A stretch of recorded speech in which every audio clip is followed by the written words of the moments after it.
So in my capacity as editor-in-chief of Discovery News, we cover the bee crisis, the colony collapse disorder, and we have done for a number of years. Probably 5 years ago we did our first piece, and then we checked in periodically to see where progress was on finding out why the collapse had happened.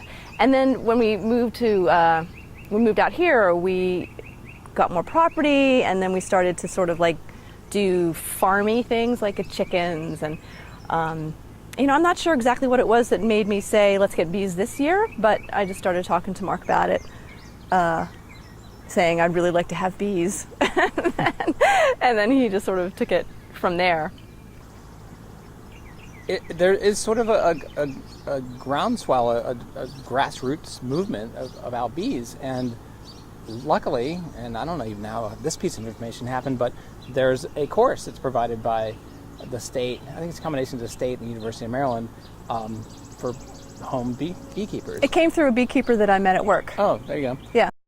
So when you get your bees, they come in what's called a package, which is this screened box. And there are 2 pounds of bees in here, which is 3,000 or 4,000 bees.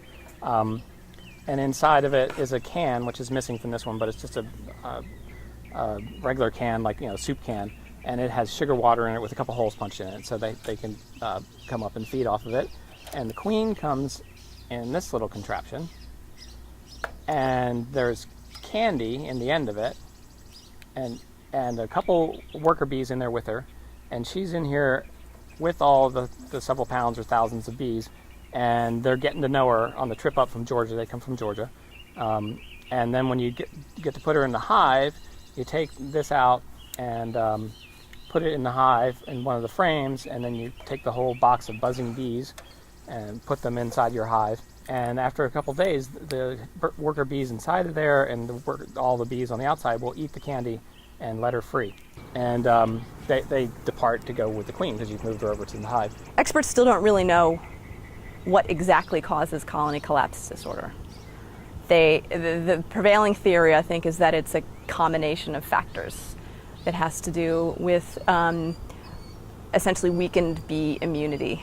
I've met beekeepers who have the theory that the working bees in our country are so overworked that that's what's weakening them, because there are fewer bees, but there's still the same pollination needs, and so beehives and professional beekeepers with beehives, they get contracted to go all over the country to farms where they bring their bees, and the bees travel, and then the bees pollinate farms. And I've heard complaints from beekeepers that the bees in our country are overworked, and it's stressing them, and it's making them sick, and it's making them vulnerable to all sorts of illnesses. But as far as I know, there hasn't been a whole lot of progress on why colony collapse disorder happens. I don't know, in my mind, if you keep bees the way that they're meant to be kept, which is kind of naturally, we don't make them do anything, we don't force them to pollinate fields, we don't overwork them, they just be,